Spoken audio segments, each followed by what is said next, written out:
Candon City Division, tara na! Isang pagbati ng maligaya at masiglang araw. Oras at panahon sa ating mga minamahal na mag-aaral. Mga masigasig na magulang at taga-subaybay ng mga bata.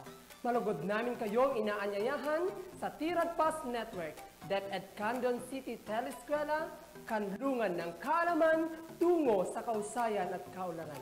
Halina't matuto, tara na!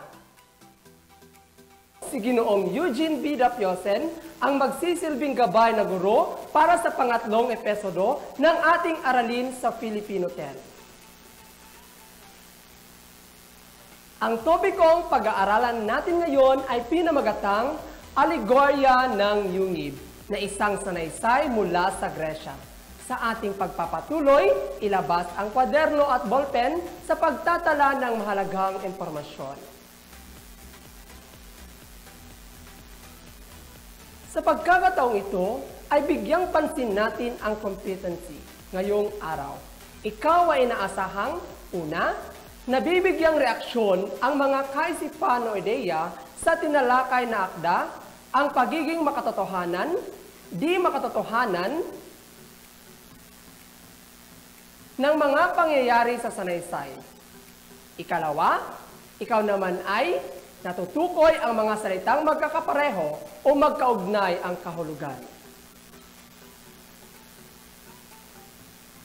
Mula sa competency, ay may layuning dapat matamo.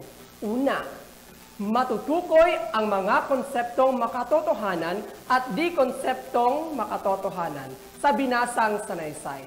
Pangalawa, na pagtatambal ang magkasing kahulugang salita.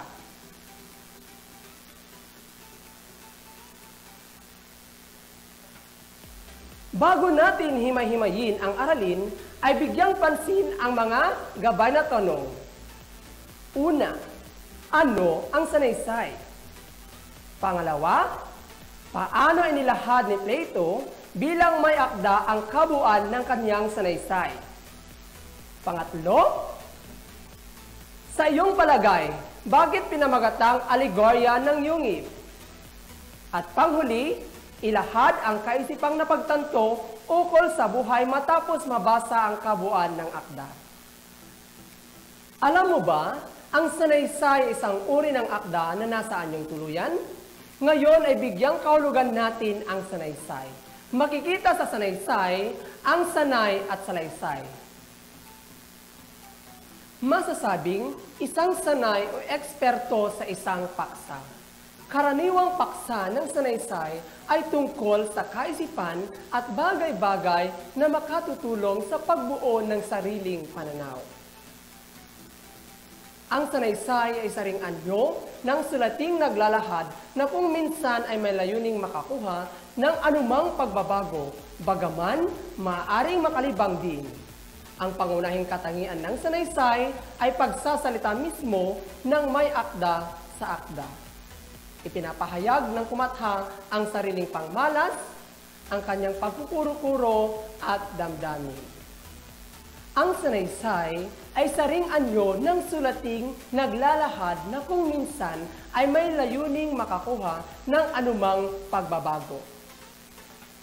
Bagaman, maaaring makalibang din.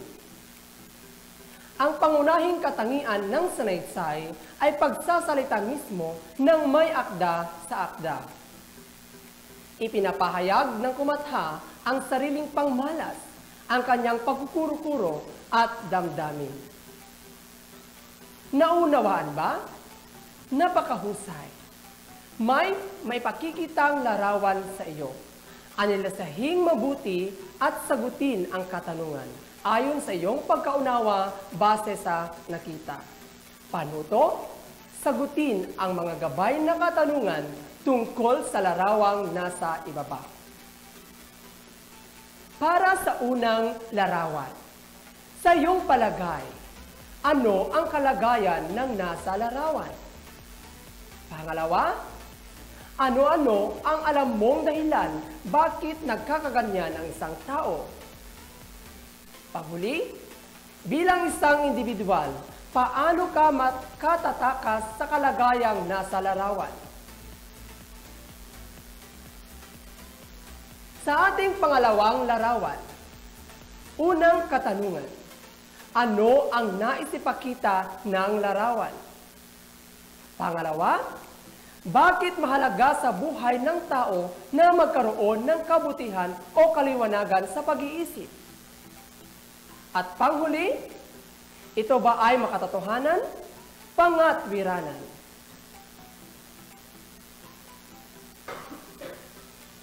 Bago pakikinggan ang sanaysay, ay bigyang pansin muna natin ang talasalitaan upang mahasa pa ng lalo ang iyong kakayahan.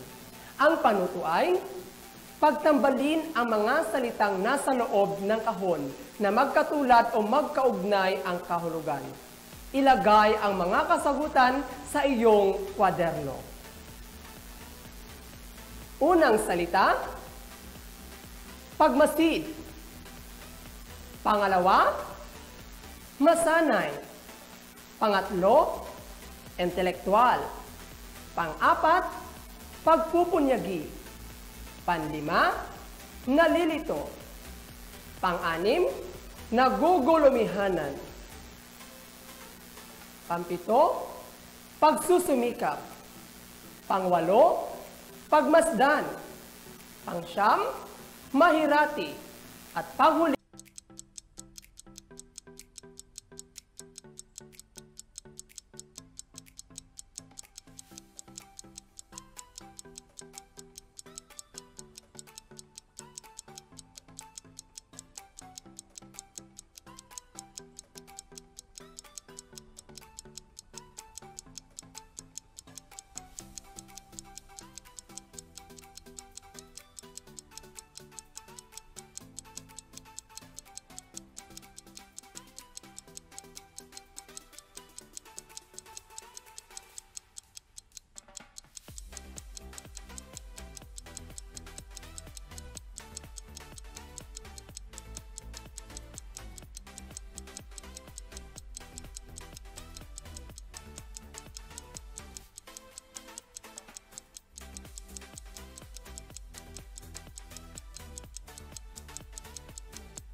batid kong tapos na kayo sa pagsagot.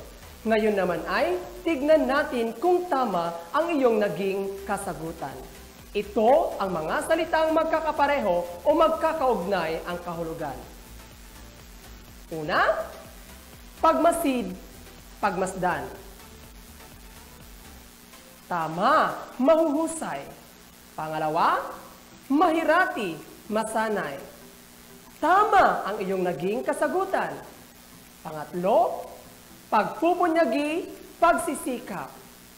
At panghuli, intelektual, wastong pag-iisip. Napakahusay mo, pagbati ang aking ipinapaabot. Ang isa salaysay sa oras na ito ay isang sanaysay na sinulat ni Plato na nagtataglay ng mataas na karunungan at filosofiyang magagamit sa pagbuo ng sariling pananaw at kultura. Bagaman, bigyang halaga natin ang kahulugan ng alegorya. Sa ikalilinaw ng iyong ang isa salaysay sa oras na ito ay isang sanaysay na sinulat ni Plato na nagtataglay ng mataas na karunungan at pilosopiyang magagamit sa pagbuo ng sariling pananaw at kultura. Bagaman, bigyang halaga natin ang kahulugan ng alegorya sa ikalinaw ng inyong pag-iisip. Ang alegorya ay isang akda kung saan ang mga elemento nito tulad ng tauhan, tagpuan, kilos, ay nagpapakahulugan ng higit pa sa literal nitong kahulugan. Ibig sabihin, nilikha upang magturo sa atin ng kagandahang asal o magbigay ng komento tungkol sa kabutihan at kasamaan, at nagbibigay o nagpapahayag ng makabuluhang aral sa ating buhay. Kaya't ano pa ang hinihintay natin? Pakinggan mo ang naging nilalaman ng sanaysay. Alegorya ng yungib ni Plato. Ayon kay Plato, tayo ay tulad ng isang tao na nasa loob ng kuweba, nakatanikala at nakaharap sa dingding ng yungib.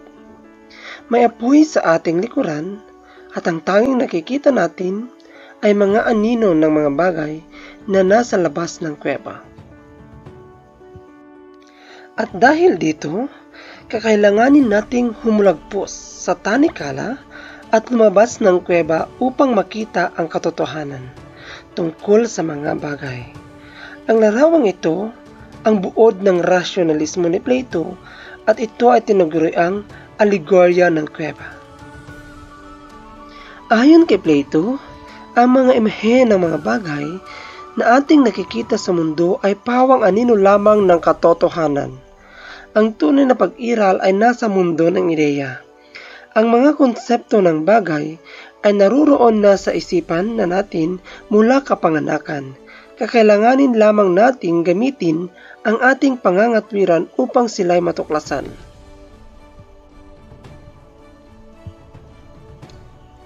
Taliwas naman ang turo ni Aristotle na kanyang naging estudyante.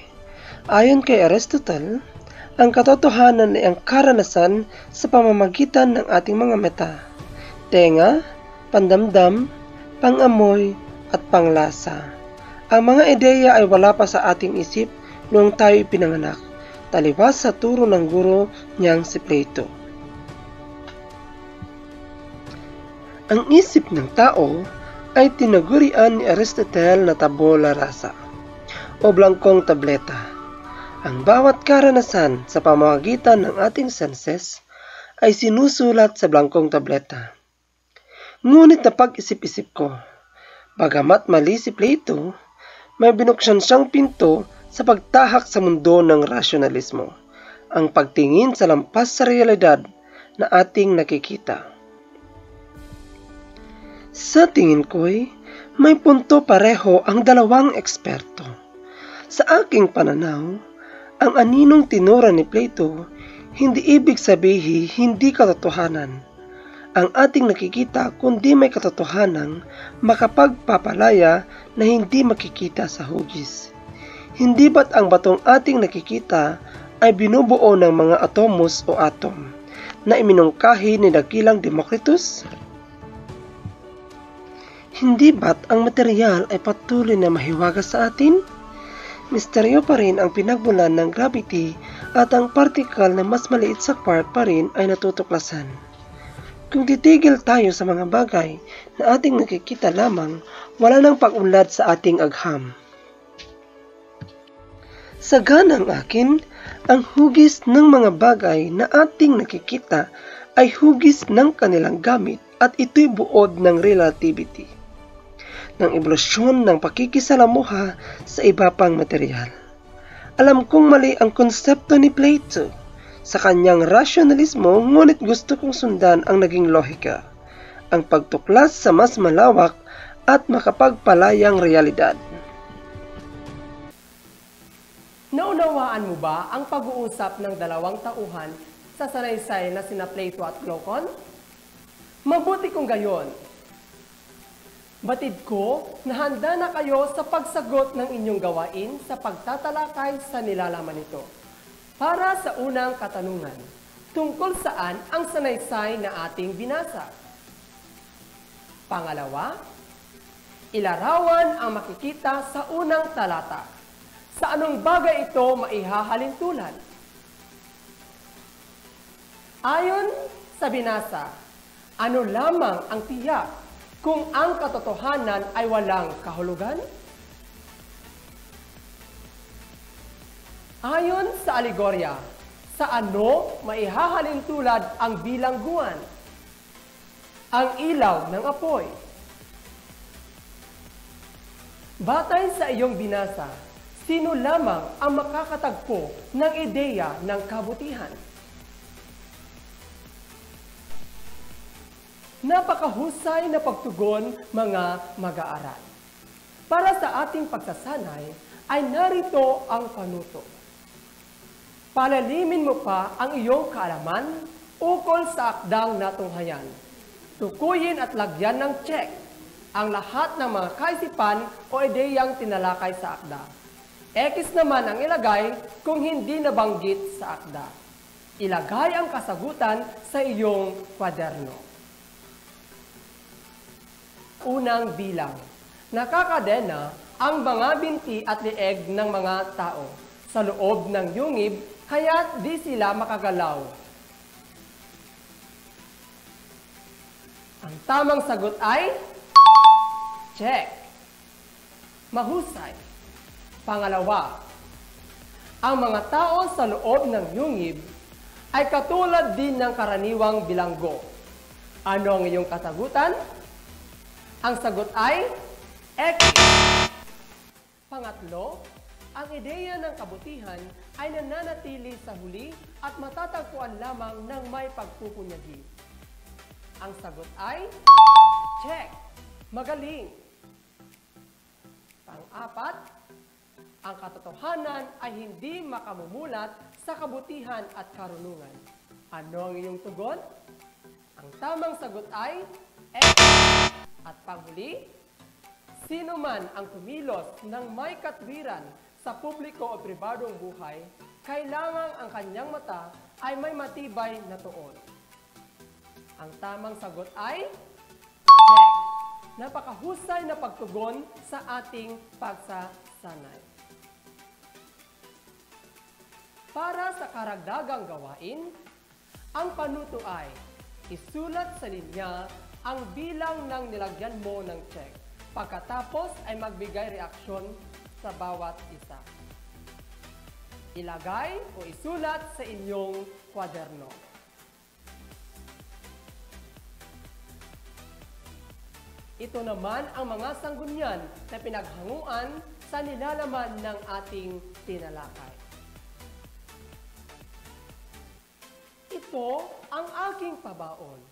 Huwag hayaang dumanas ng mga dagok sa buhay nang walang natutunang gintong aral. Manatiling positibo ang pananaw sa buhay at maging kampiyon habang buhay. Puntong ito, magpapaalam muna ako at ihanda mo ang iyong sarili para sa susunod mong pag-aaral sa susunod na episode ng ating aralin sa politikan.